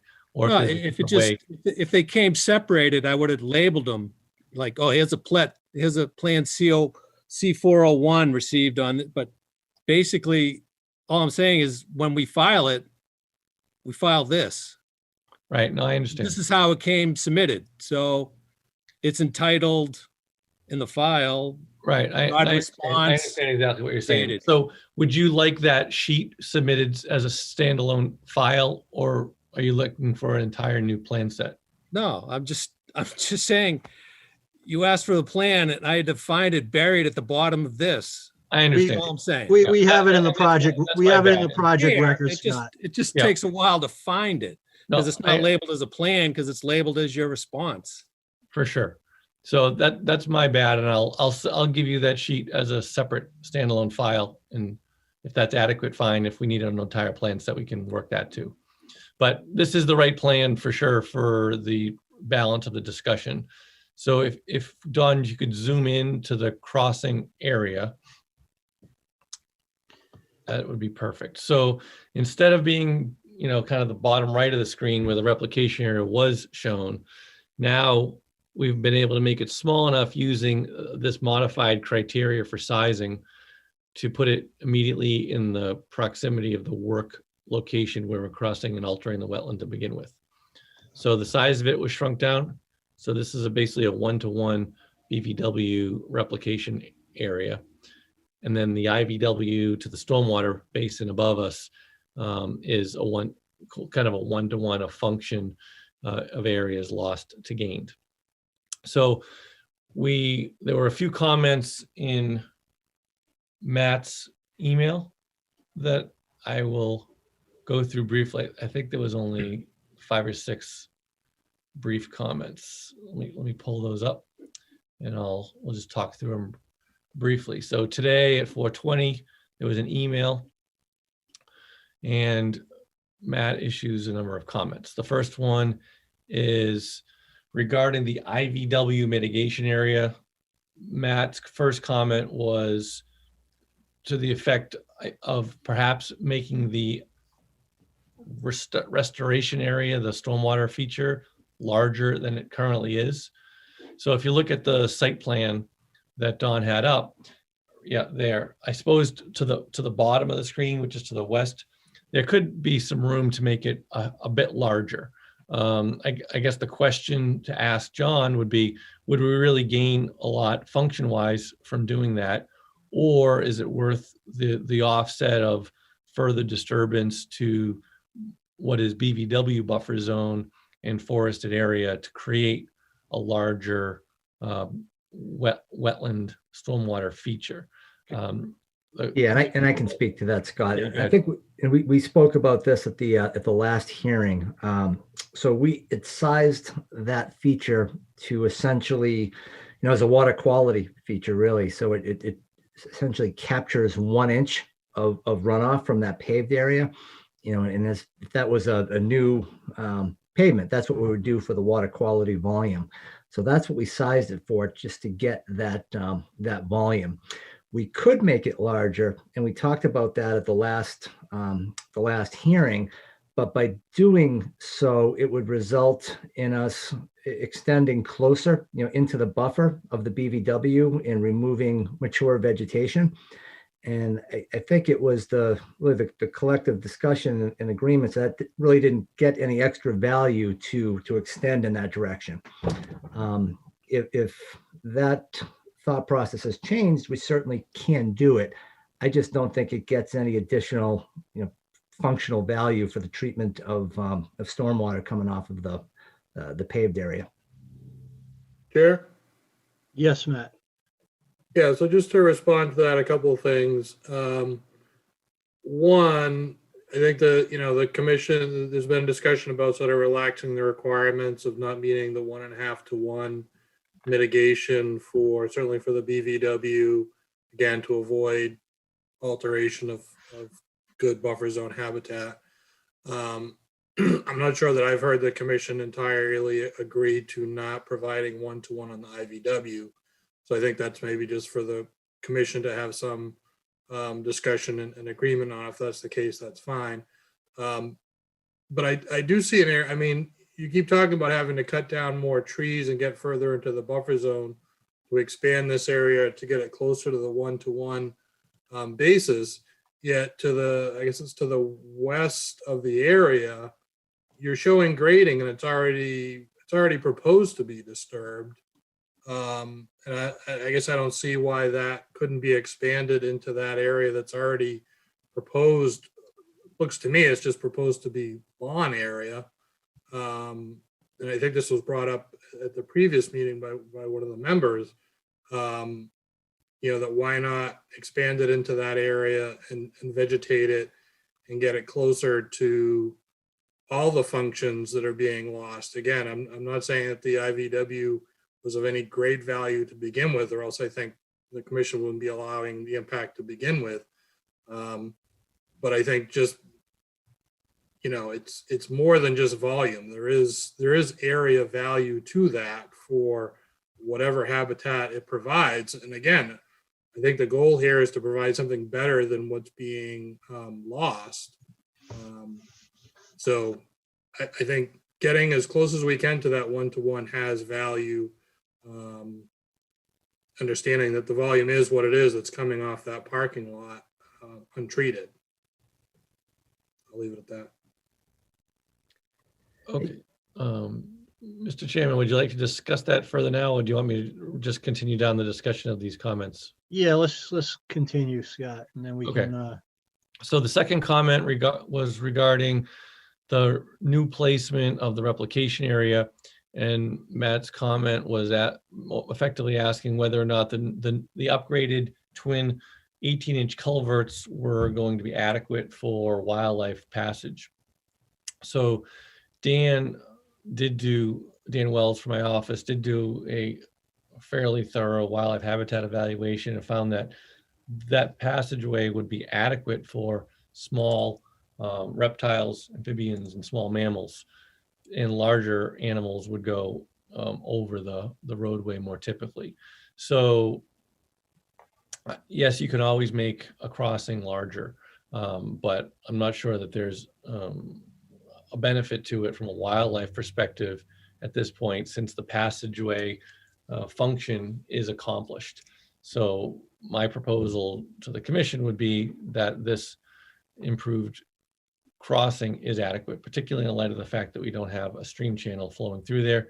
Yes, there's going to take some ephemeral flow patterns when there's drainage coming off the neighboring property, but not enough to create a channel, a scouring, and not enough to create any kind of, in my opinion, blockage, because the volume of water is so small, being the headwaters of a small breakout discharge area, that I don't see there becoming a blocking problem. The next question was about showing grading lines and contour lines in the mitigation area.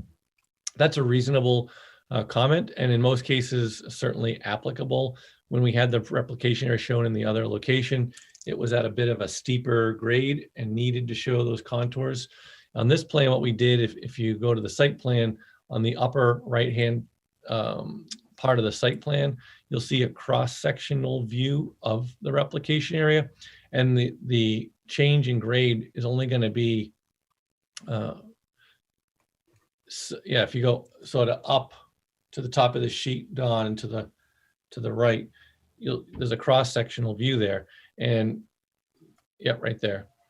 And what we can see is that this is effectively acting as the grading plan, because the changes in total grade are going to be sub 1 foot contours, and effectively what you see on this plan are 1 foot contours. There's no real practical way to show several inch changes in elevation, because the area is relatively very flat where it is right now.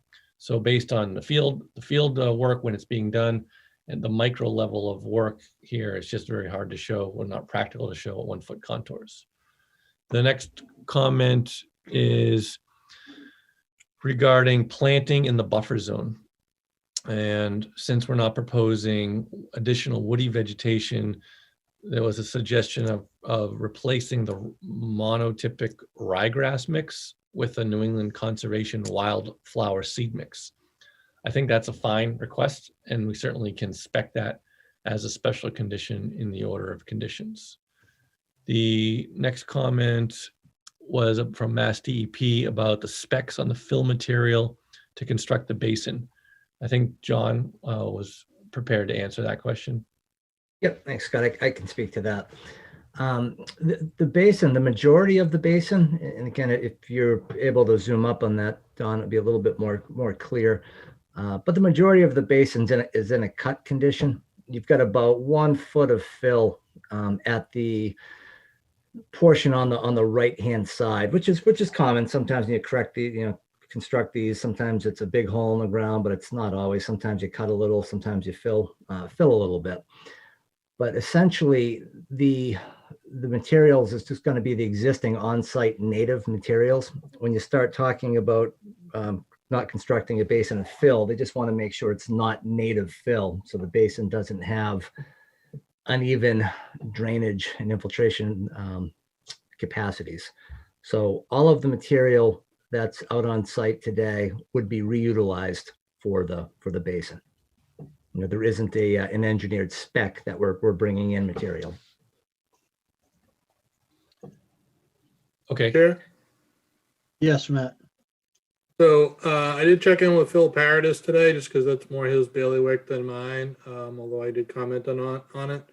And, Phil agreed, Mass DEP asked for a spec. So I think it's reasonable for the applicant to provide a spec. And Phil went further to suggest that rather than putting anywhere where you're filling, rather than putting some unknown fill from the site there, that you should just be putting in the best quality sand you can.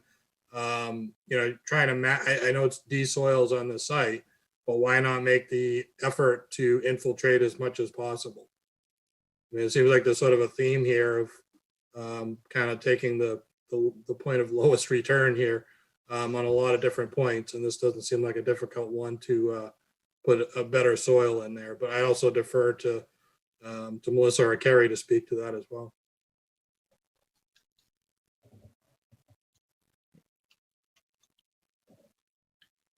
I guess, Mr. Chairman, I could just hit the last point on this thing, and then we can open it up for discussion on all points. Yep. The last topic was about PIBs and whether they're appropriate in this particular case.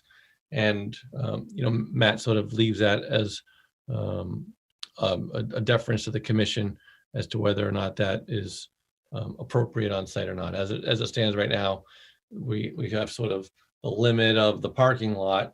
It creates an effective limit of the work area with some gentle shoulders. It's unlike a residential property where you might have a backyard of a residential property with a nondescript edge to it that could be more inclined for encroachment. This already has a certain level of definition to it. So we would, leave that for discussion, whether that was appropriate. I think our take and John, you can chime in if you think that I'm out of line on this comment, was that because of the nature of this development, it may not be necessary to have that type of a barrier that you would see on most residential projects. Correct. So those were the sum of Matt's comments and our brief responses. Okay. We got those just a couple hours ago, so these are not written responses. Right. Yeah. Okay. So that's good. Thank you for the kind of overview, Scott. So let me just run through kind of my thoughts, and then I'll open it up to the other commission members. So I think Matt's point on the IVW is valid. If we can maybe expand that, a little bit more to the west to kind of maximize the, the IVW, just so it provides more function, and habitat. I think that's good. And I don't think that's too much of a significant change. And I think that we can handle that as a, you guys can submit a revised plan if we were to vote on it, subject to, Matt just taking a look at it and approving it. Does that make sense, Mr. Cusick? Not an issue on my end. Okay. All right, the culvert, I tend to agree with Mr. Goddard. I think, given, this is South Street, we don't have a stream, perennial stream that's flowing through the culvert. I think to me, the two 18-inch culverts seem adequate. I don't think they need to be larger for the wildlife and amphibians that would be passing through that area. So, in my view, that's fine. The grading lines and contours, I think it makes sense, getting them smaller than 1 foot increments, I think is just going to busy up the plan. So I tend to think that the 1 foot increments are fine for me. The planting in the buffer zone, I think, the wildflower seed mix, it sounds like the applicant is amenable to that as opposed to the ryegrass, so I think we're good there. On the specs for the fill material, I'll just defer to Mr. Goddard and Mr. Cusick. It doesn't sound like much fill is going to be required in that area, given the, minimal amount of work that needs to be done at that one area of the basin. I mean, can we just right now just say that, we'll bring in a more robust fill material to build that out as opposed to using on-site material as a condition? Sure. If it addresses the comment where the basin's getting raised, we'll add some sand. Otherwise we could just cut the grades back so there's no fill if that's easier. We could do either. What do you recommend, Matt? I would say if they can do it with no fill, then that seems probably an easier way to do it to me. Okay. All right, so Mr. Cusick, you would just submit a revised plan to that effect? Yeah, when we submit the final plan for the record, we'll show that. It's really just shifting one contour a few feet. It adds a little more capacity in the basin anyway. Okay. Okay, and on the PIBs, I mean, I think, it makes sense to have some signs, or placards as opposed to just relying on the, limit of the parking lot. It just prevents, I think in some cases from people, dumping stuff into the resource area, people driving in who might be using the facility. If it's identified, with a sign, it's not going to prevent everyone from dumping or encroaching in the area, but I think, it makes sense to have at least some signs there as a PIB around the perimeter of the parking lot. That makes sense. So those are my comments. Let me open it up to the other commission members for your thoughts, comments as well.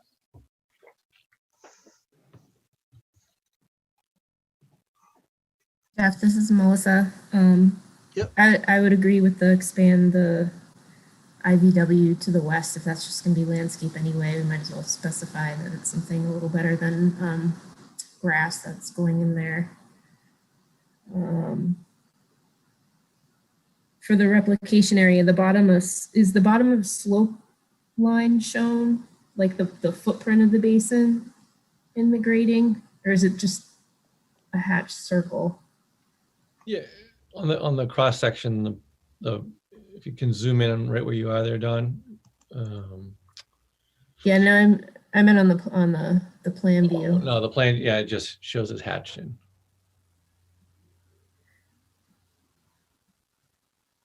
Yeah, Melissa, my point on, if you look at the plan view, it seems to me there's kind of an obvious grade line that would get moved. Again, it's just sort of a consistency from project to project of meeting the bylaw specs on mitigation design, really. Since we're going to modify the plan for that IVW question anyhow, I think I know the contour line that Melissa's and Matt are referring to in the hatched area. We can show that existing contour with a slight bow in it to accommodate the IVW. It's fine. Do that. And then I think you covered the other few, Jeff. And I would agree with the PID having some sort of a sign around the edge on the parking lot. I think we have that on other commercial projects in town. Just to answer that question, like I know if you go over to the Cumberland Farms and the gas stations, there's signs right on the edge there that, you know, alert people that there's a wetland and BMPs and you shouldn't be dumping snow and, you know, all that.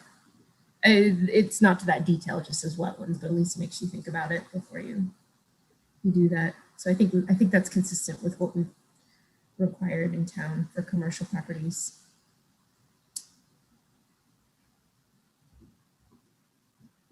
Okay, thank you, Melissa. Any other comments or questions from the commission? Through the chair, this is Ed. Yes, Ed.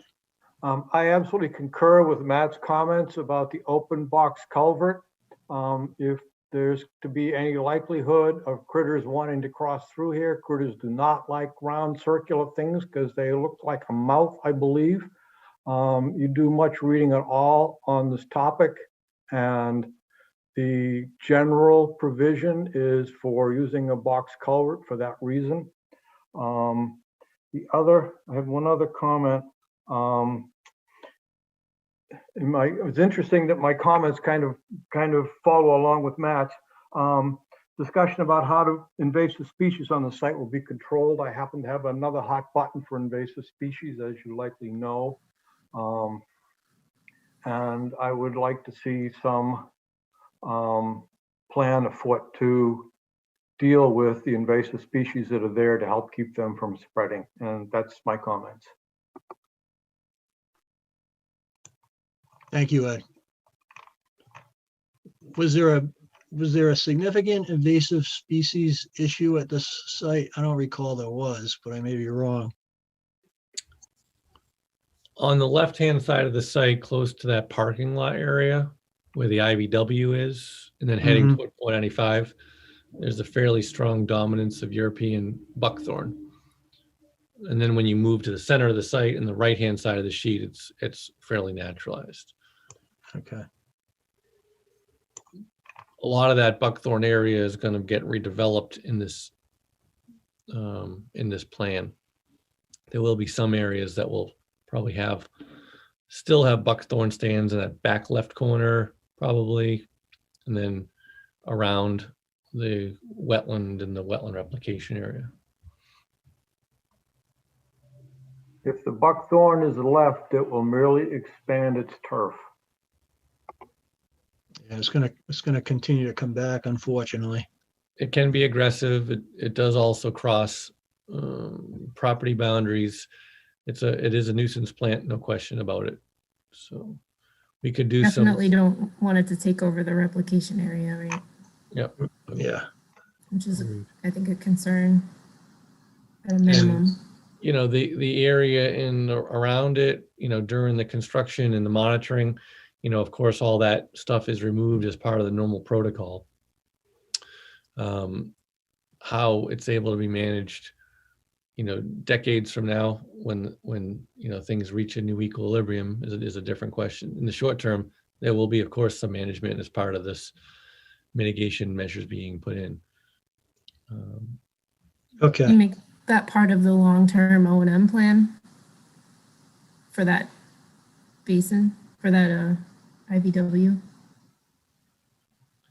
The Do we- long-term. John, do we storm. have an O&M plan for that? Or I thought Matt's request at the last meeting, if I remember right, was sort of let it go more or less wild and natural. So I'm not sure we had an O&M plan for that. That's correct, Scott. Yeah, I think the plan was to make it more of a, rather than a engineered basin, more of a, a naturally occurring wetland feature, is what we discussed. Is there anything you can do, Scott, to prevent the buckthorn from? Well, like during the 3-year period or so during construction monitoring, of course, it's going to be managed during that time period. Okay. Then the COC is going to be issued, and then, nature will start taking over. So to the extent that we can control some things on our site in the short term, fine. But the long term, I don't know how we, Yeah. shovel, it's like shoveling sand against the ocean, honestly. Yeah, makes sense. Okay. Through the chair? Yes, Matt. Just one thought, at least to give it a bit of a head start, would be to have maybe a special condition that says for the IVW area that the topsoil to be used there would be a clean topsoil imported from off-site, as I'm guessing that would probably be a candidate for when they scrape up all the topsoil on the site and stockpile it somewhere. That might be where they want to reuse some of it, and that obviously would not help things. Yeah, does that make sense, Scott? That's reasonable for sure. Yep. Okay. Okay, thanks, Matt. All right, any other comments or questions from commission members? Comments or questions from the audience? Let me scroll through. Okay, so I think we are ready to vote on this. Obviously we'll need a revised plan to be submitted within a couple weeks. Just showing the expanded IVW replication area, the PIB locations, that grading contour, Scott, you are going to put that in at I think it's at the southern end of the IVW, is that correct?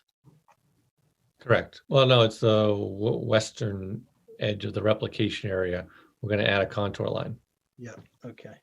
Mhm. So we'll specify as a condition the wildflower seed mix instead of the ryegrass.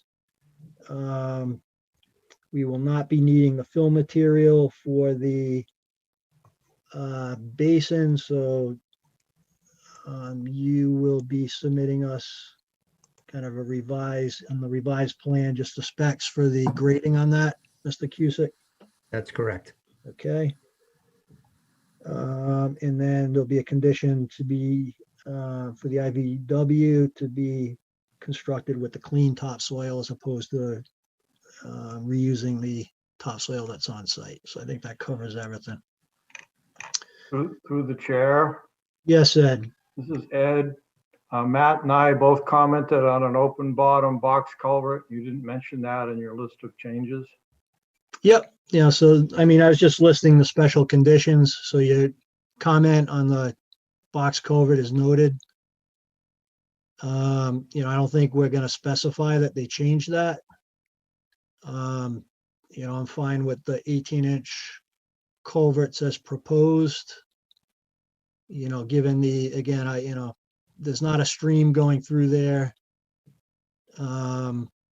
It's in an area of South Street. There's limited flow that's going to be going through. So, it's my opinion. I think, given the site conditions, that it's adequate. I think, putting something in bigger or a box culvert is over engineering it, in my opinion, I guess is one way to put it. Okay. All right, if I can get a motion to close and approve the notice of intent as discussed with the special conditions. This is Carrie. I'll make the motion. All right, and a second, please. Second, Melissa. And Melissa seconded, and we'll do the roll call vote. Melissa, Aye. Carrie, Aye. Janine, Aye. Ted, Aye. Ed,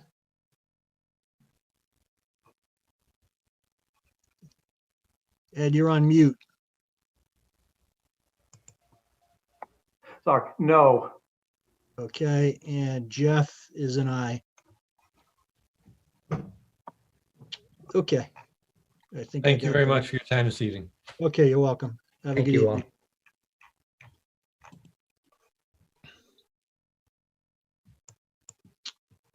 Okay.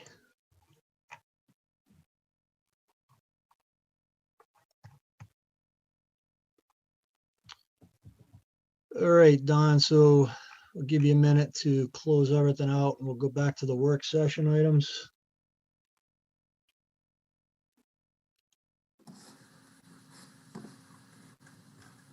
Where we left off. I think we Halt. tabled number 5, so I think we're at number 6 on the agenda. Yep, the exemption request for halt. Yes. Got it right here.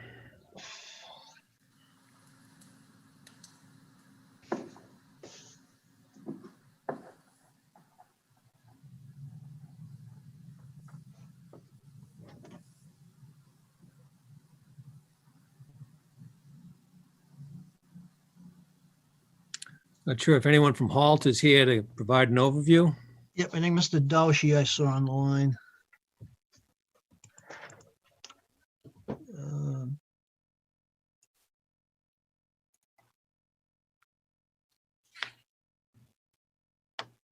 We have a Mr. Daushi, are you representing Halt? Steve, who actually submitted the request. Okay, I can't hear him. I see him speaking, but Okay, he's not. fine. Then since I was involved with construction of the trails as well. So what over the last several months, Halt has created close to another 2 miles of trails on the town's Fruit Street property.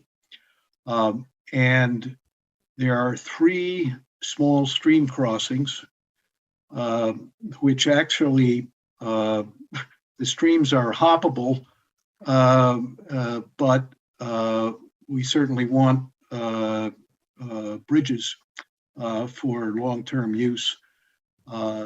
The bridges will be similar to those that the commission has approved on other sites.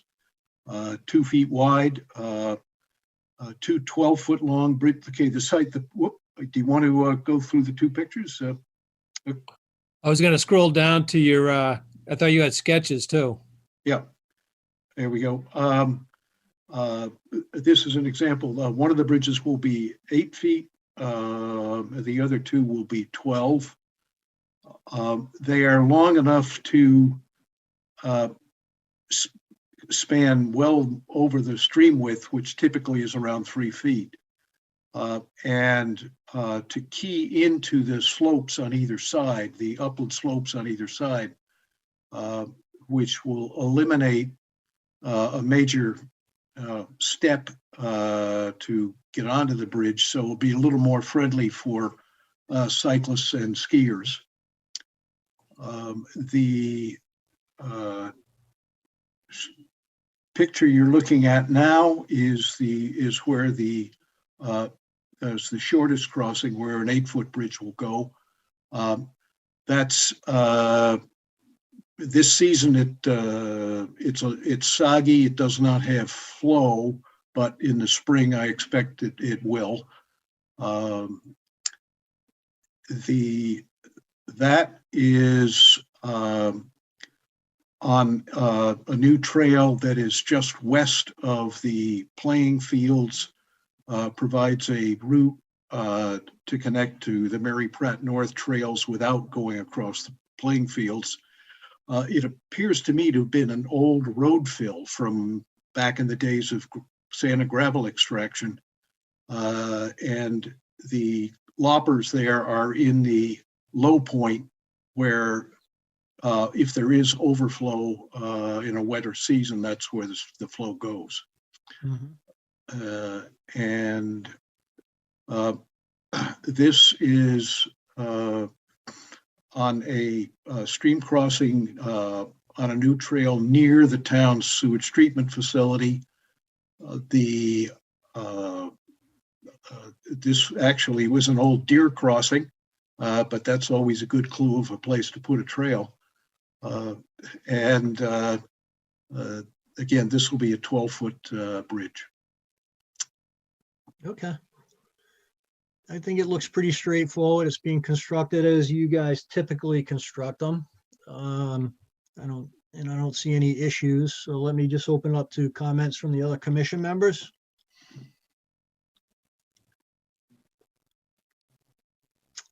All right, and it's an exemption request, so we don't need to vote on it. When are you guys putting them in, Mr. Daushi? It'll be sometime this spring. We'll see. Once the snow finally goes and we get time to construct them and get a crew together. Again, this is not something where the water is going to be so high that we can't even put them in during the spring. Right, the streams right, themselves are pretty small. Yeah. Okay. All right. I think you're all set then. Thank you, sir.